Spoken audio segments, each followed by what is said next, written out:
안녕하세요. 책 읽어주는 남자 채널 북스입니다. 오늘 소개해드릴 책은 불면 혹하는 나이 40이라는 제목의 책이고요. 저자는 이현동 작가, 출판사는 북크크입니다. 얼마 전에 읽었던 어떤 책에서 그 책의 저자가 이런 얘기를 한 기억이 납니다. 40쯤이 되면 인생에 지진이 한번 일어난다. 이런 이야기를 하셨습니다. 그래서 우리가 잘 알고 있는 사춘기라는 말 말고 40춘기라는 말도 재미삼아 만든 말이겠지만 이유가 있으니까 만들어진 말이 아닌가 이런 생각도 해봅니다. 확실히 40이라는 나이는 살아가는 데 있어서 한 번쯤은 점검이 필요한 일종의 체크 포인트가 아닌가 이런 생각을 하게 됩니다. 어쩌면은 굳이 의도적으로 체크 포인트라고 생각을 하지 않아도 자기도 모르게 저절로 뒤를 돌아보게 되는 나이가 40이 아닐까 싶습니다. 앞만 보고 막 달리다가 문득 내가 지금 어디로 가고 있는 거지? 이런 생각이 드는 시점입니다. 이 책 불면 혹하는 나이 40은 바로 그런 시점에 그런 이야기에 대해 쓴 책입니다. 앞서 방금 얘기 드린 것처럼 40이라는 나이는 인생에서 어떤 의미가 있는 지점이 아닌가? 그런 생각이 듭니다. 이 책의 저자도 40이 막 넘으면서 자신의 인생을 돌아보기 시작했습니다. 본문의 내용 중에 비행기의 연료 주입구에 다는 어떤 택이죠. 이렇게 표시가 있는 그런 이야기가 나오는데 Remove Before Flight라는 태그에 대한 이야기가 있는데 저는 이 부분이 굉장히 인상적이었습니다. 이 책의 저자가 비행기를 조정하는 군인이라서 나올 수 있는 경험담인데 이 40이라는 나이 그 시점에 대해서 잘 비유를 한 것 같아서 저는 이 부분이 와닿더라고요. 그 비행기가 다시 날아오르기 전에 연료를 재충전하고 점검이 필요한 시점, 마치 그런 시점이 40이 아닌가 싶습니다. 저자는 40년을 거의 앞만 보고 그냥 열심히 살아왔는데 그러다 문득 뒤를 돌아보니 이제는 어디로 가야 되지? 어디로 가야 할지 잘 모르겠다. 이렇게 이야기를 하고 있습니다. 지나간 시간을 자꾸 뒤돌아보게 되는 자신을 시간 부적응자다 나는 이렇게 표현을 하고 또 지금까지는 사실 생각해 본 적이 별로 없었던 죽음이라는 시점을 생각해 보게 되는 그런 나이가 40인 것 같습니다. 그래서 저자는 여전히 연약한 자신의 자아를 40둥이다 이렇게 표현을 하고 있는데요. 40춘기, 40둥이 다 어떤 맥락의 이야기인지 아마도 많은 40대 분들이 공감할 단어가 아닐까 이렇게 생각이 됩니다. 옛부터 40이라는 나이를 불혹이라고 불렀습니다. 유혹에 흔들리지 않는 나이, 미혹되지 않는 나이, 세상 일에 정신을 뺏겨서 갈팡질팡하거나 판단을 흐리는 일이 없게 됐음을 뜻하는 단어죠. 불혹. 공자가 40을 이렇게 정의한 거죠. 40이 되면 더 이상 세상에 미혹되지 않는 그런 나이가 된다. 근데 사실 제 개인적인 생각으로는 우리의 나이 40은 오히려 더 흔들리는 나이가 아닌가라는 생각이 듭니다. 아까 얘기 드린 어떤 저자의 표현대로 인생에 지진이 일어나는 나이가 오히려 40이 아닌가. 그래서 아마 저자도 자신을 찾기 위해서 이런 책을 쓴 것 같고요. 실제로 서문에서 그렇게 이야기를 하고 있습니다. 자기 자신을 찾기 위해서 쓰기 시작했다. 이렇게 이야기를 하고 있고요.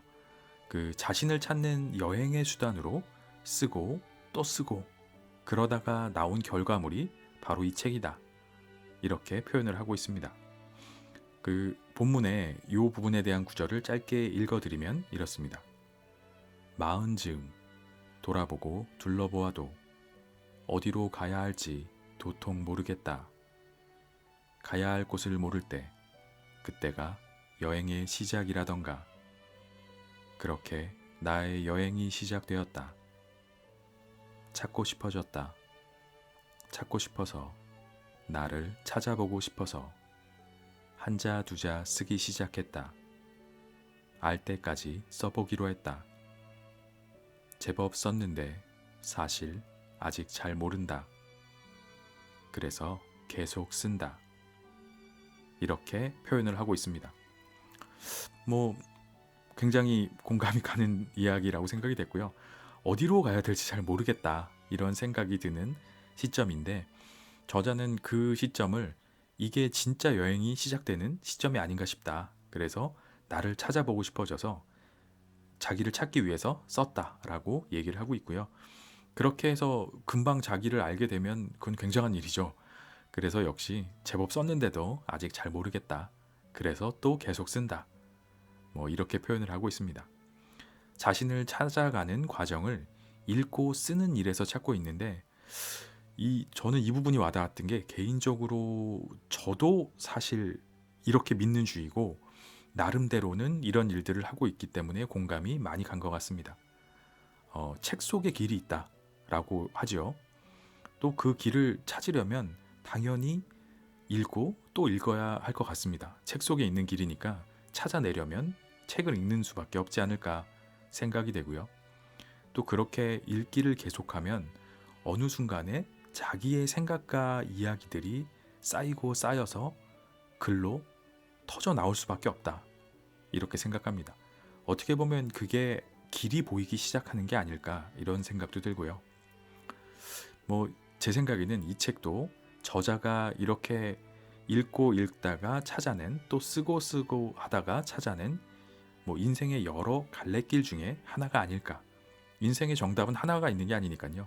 그런 길 중에 하나를 찾아내서 써낸 책이 이 책이 아닐까 이런 생각이 듭니다.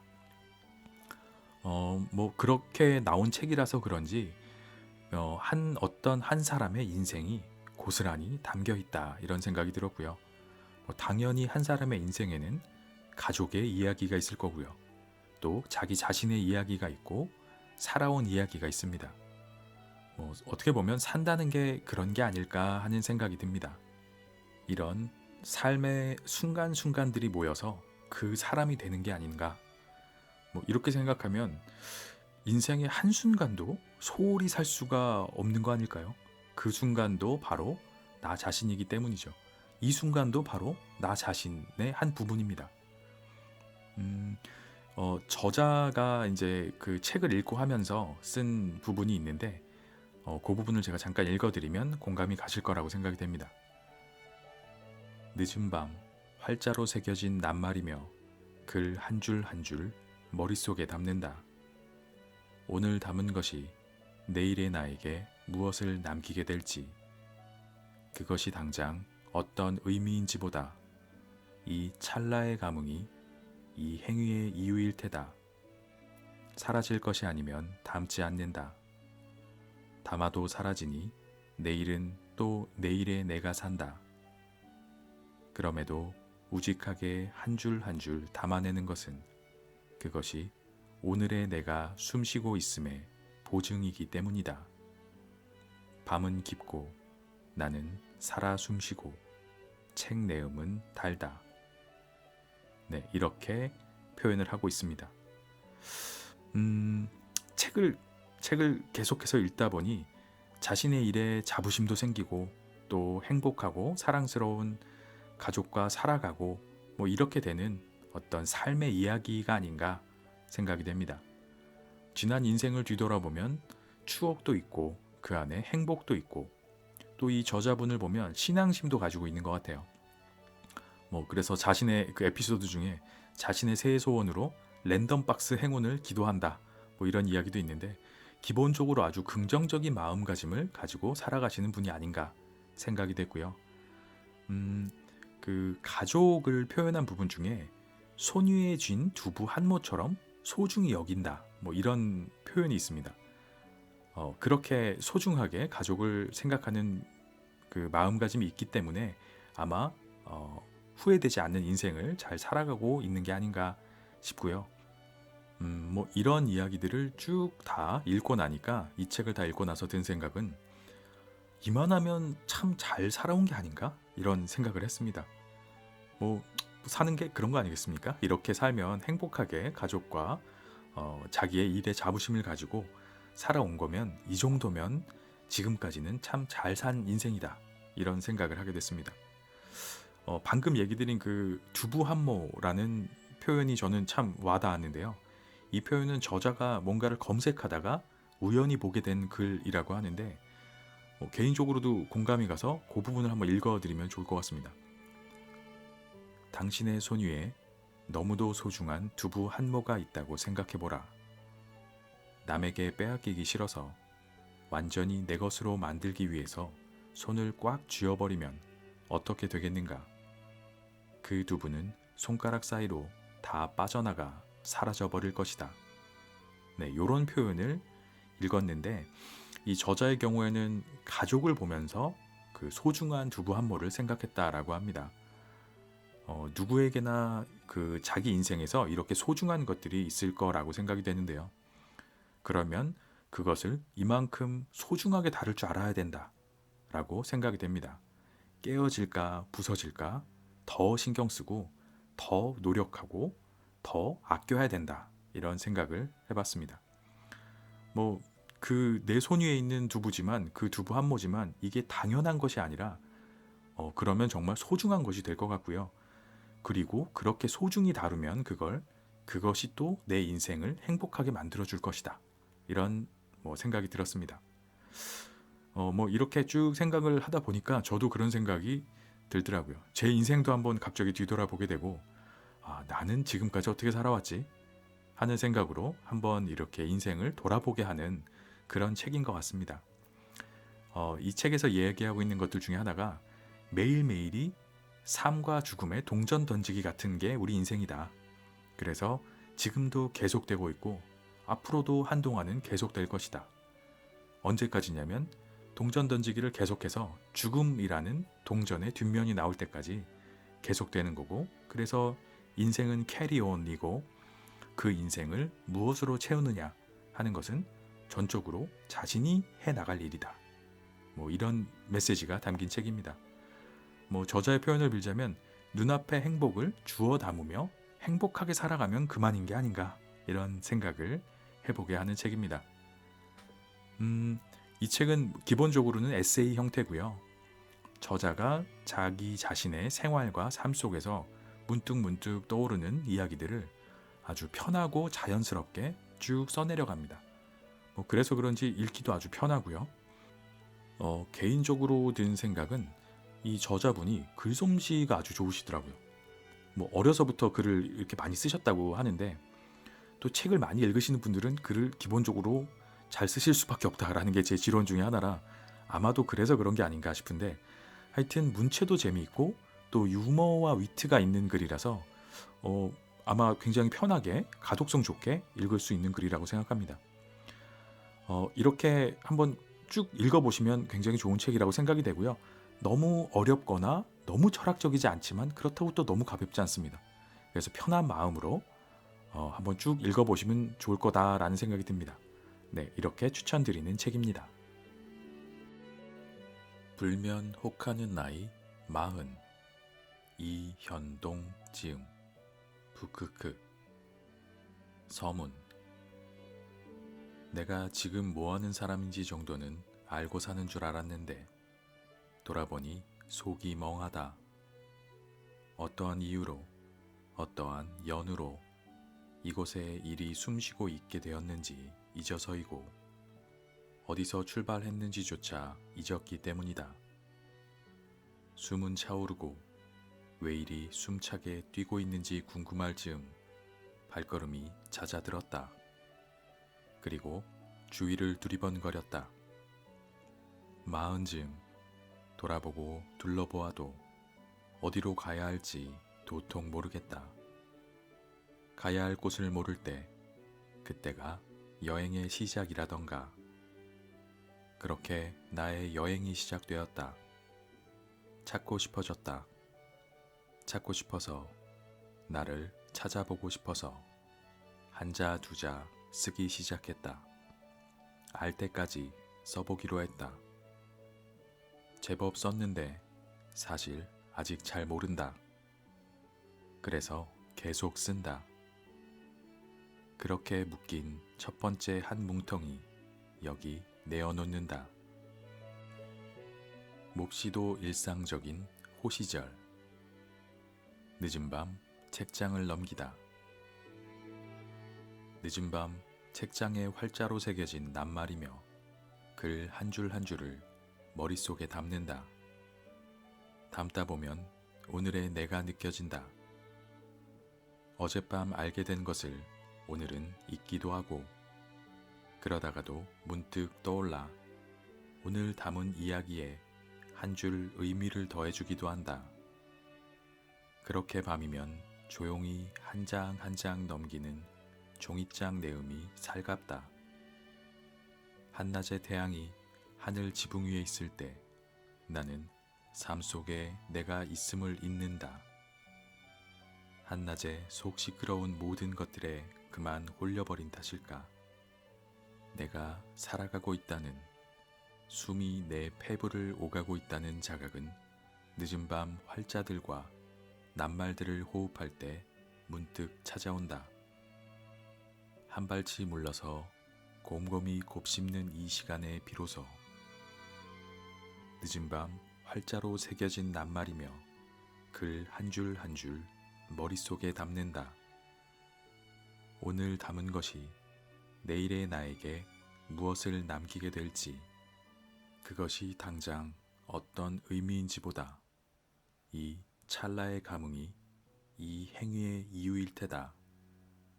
사라질 것이 아니면 담지 않는다. 담아도 사라지니 내일은 또 내일의 내가 산다. 그럼에도 우직하게 한 줄 한 줄 담아내는 것은 그것이 오늘의 내가 숨쉬고 있음의 보증이기 때문이다. 밤은 깊고 나는 살아 숨쉬고 책내음은 달다. 강연 이용소. 사각사각 서걱서걱 스르르. 어렴풋이 잠이 들었을 때 들려오는 이발가위 소리가 너무도 살갑다. 내가 근무하고 있는 곳에는 강연 이용소가 있다. 두세 주에 한 번쯤 나는 그곳 입구로부터 두 번째 자리에 앉아서 졸다가 사각사각 서걱서걱 소리를 들으며 반쯤 눈을 떴다 행복하게 다시 눈을 감는다. 잠깐 눈을 뜨면 강연 농업협동조합 달력이 눈에 띄고 다이얼로 채널 돌리는 이코노 TV에서 4대3 비율로 날씬해진 사람이 나온다. 지금 TV는 16대 9니까. 그러면 나는 하얀 가운을 목에 감고 나른하고 행복하게 꿈나라 여행을 떠나면 된다. 이발소가 아니라 이용소다. 이용소. 얼굴을 이롭게 하는 곳. 용모를 가꾸는 공간이다. 문간을 들어서면 80대 초반 즈음의 할아버지 할머니가 아유 어서 와요. 전번에 왔던 군인 아저씨자니? 하고 나를 맞는다. 나는 대대장님이 여기 좋다고 하셔서요. 하고 지난번에 했던 말 또 하며 이발 좌석에 앉는다. 목에 흰색 가운을 휘감고 있자면 짧게 하는 짤막한 소장님의 컨펌이 있고 나는 네 하고 답하고 이내 의식이 시작된다. 소장님이 하신 말씀을 해석하자면 아유 항공대에 계신가 봐요. 군인이시니 짧게 자를까요? 이다. 눈을 감았다 떴다 하면 주인 할머니가 아유 군인 아저씨 이 앞에 고냉이 있는 거 봤나? 눈이 시퍼렇게 불이 나는 게 아주 무수하. 내가 한 마리인가 했더니 아 새끼들이 많이 있어. 그리고 많이 무수하 얼굴이. 하고 하루 동안 느낀 점, 이 즈음에 살아가는 이야기를 모처럼의 강원도 네이티브 스피치로 들려주신다. 내가 강원도 출신이 아니라면 못 알아들을 수도 있겠다 싶지만 그래서 더 정감 있는 그 말들이 귓가를 간지럽힌다. 사각사각 서걱서걱 바리깡이 아닌 이발 가위의 소리는 잠을 부르는 소리다. 귓가를 슬쩍이는 그 이발 가위의 느낌이 좋다. 43살 아재는 아무래도 윙 하는 바리깡 소리보다는 이 사각거림이 좋다. 차가운 듯 아닌 듯한 가위의 촉감이 너무 좋아. 약속한 듯 눈을 감으면 어릴 적 생각을 하게 된다. 사실 이쯤이면 자는 거다. 어릴 적 나 살던 강원도 정선군 사부급 시장통에 충남 이발소에 자주 앉아 있었다. 지금 생각해보니 소장님이 충남 출신인가 보다. 키가 너무 작아 나무 걸상을 의자 위에 두고 앉아 있었다. 그때도 자다 깨고 자다 깨고 잔다고 머리 떨어지면 머리 망가진다고 혼나고 그랬다. 돈 내는데 혼나는 이유는 아직 모르겠다. 하지만 귓가의 서걱거림이 이발 가위의 그 느낌이 좋았다. 그래서 근무지를 옮길 때마다 이발소를 찾게 된다. 어른이 되고 남들이 어른이라고 하면 어른인 거다. 이 부대 저 부대에 다니는 군인이 되고 여러 미용실과 이발소를 다니며 머리, 누가 뭐래도 한국말 머리는 머리카락이다. 머리를 잘라도 그때의 기억으로 나는 이발 가위를 사용하는 이발이 즐겁다. 한참을 서걱거리다 보면 동네 사람들이 마실 나오듯 너무도 자연스럽게 대기석에 앉는다. 어떤 이는 말도 없이 앉는다. 어떤 이는 아유 형님 내 이발이 안에서 머리가 장발장이 됐잖소. 장발장은 사실 그런 캐릭터가 아닌데 말이다. 하고 앉는다. 화분 파는 분, 치킨 파는 분, 펜션 하는 분, 국밥 하는 분, 빵집 사장님, 고기 잡는 분, 내 뒤에 자를 사람들이다. 소장님이 어서 와. 전반에 낚시하러 온 아들은 잘 갔어? 낚시 손님 받는 펜션 사장님한테 한 말인가 보다. 하면 대기 손님 등록이다. 그때부터 이 마을의 옛일들, 어머니와 아버지들, 함께 지낸 동네 친구들과 선후배들에 관한 소소한 이야기들을 알게 된다. 생각보다 시골 분들이 말씀이 많다. 이발을 마치면 소장님께서 손수 머리를 감겨주신다. 미용실에 컴포터블 의자에 앉아 받는 뒷감김이 아니고 딱딱한 간이 의자에 앉은 채 앞감김. 자글자글 도장에 금이 간 세면대에 고개를 숙이면 소장님이 손으로 슥슥 간본 적당한 온도의 물을 뿌려주며 비누로 한 번, 샴푸로 한 번 머리를 감아주신다. 결제는 계좌이체. 이용소에서 나올 때 별 표정 없이 나와 문 닫고 혼자 비실 웃는다. 이 느낌, 이 정감이 좋다. 10,000원 하는 이용요금이 아깝지 않다. 시간이 한없이 빠르다 느낄 때, 삶의 무게로 어깨가 버거울 때, 잠시 나에게로의 시간 여행을 하고플 때, 잠깐 눈 붙이며 사각거림을 들을 수 있는 곳. 이런 곳이 아직 내 곁에 있어 행복하다. 포인트가 부족한 몸뚱이.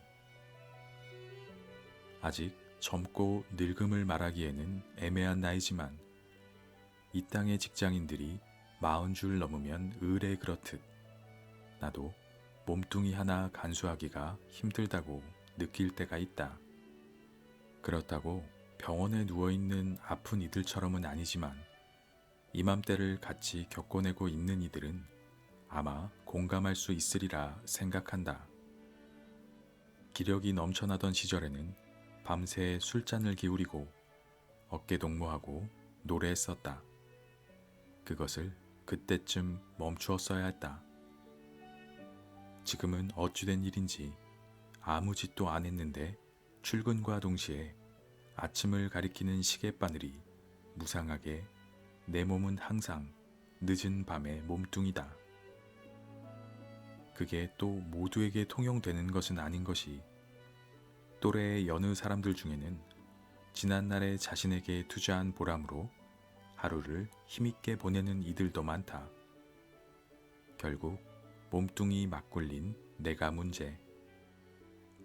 연기나는 연초 담배 해롭다고 전자담배로 바꾼 정도의 정성에 불과한 내 몸이 어디 노련한 몸관리 전문가들과 같기야 하겠는가. 어릴 적 아버지가 말씀하신 대로 담배란 것이 또 인이 박혀서 없으면 기운 떨어지고 피우면 또 기운 떨어지는 요물이다. 거기에 간간이 더해지는 카페인은 실과 바늘 같은 것이 되어버렸다. 저녁엔 알코올 한 고프. 흔히들 말하는 한참 할 때를 보내며 내 몸에 신경 쓸 겨를이 없다고 생각했다. 고상한 이유는 없고 바쁘니 항상 운동은 점점 후순위로 밀려났다. 보고서 만들거나 이리저리 야근하는 것이 먼저고 가끔은 운동하는 이들이 한가로워 보이기도 했다. 군인인 나는 1년에 한 번 체력 검정을 하는데 운동은 이때 반짝하는 것이고 체력 검정 다음 날 아침은 간밤에 도둑이 들어 귀한 물건 다 놔두고 내 몸만 지디기고 간 것 마냥 온몸이 아프곤 했다. 요새 말로 운동을 1도 안 했으니까. 그렇게 몸 생각 안 하고 니코틴에 알코올에 카페인에 의지하며 앞만 보고 달리다가 이제 돌아보니 몸이 아니라 몸뚱이, 몸 더하기 뚱이다. 이제야 운동할 시간이 나서 사실 예전부터 안 한 것이지 시간을 탓할 일은 아니다. 부대 한 바퀴 뛰어보는데 주변에 걷고 있는 이들과 나의 차이는 속도가 아니라 내가 몹시 숨이 찬 상태라는 정도. 뭐 특이한 것이 있다면 간혹 모퉁이에 조상님이 슬쩍슬쩍 보인다는 것. 그래도 꾸역꾸역 뛰고 나면 뭐 대충 걷는 것과 비슷했는데도 눈치 없는 일말의 만족감이 있다. 정신 차리면 이내 멋쩍어진다.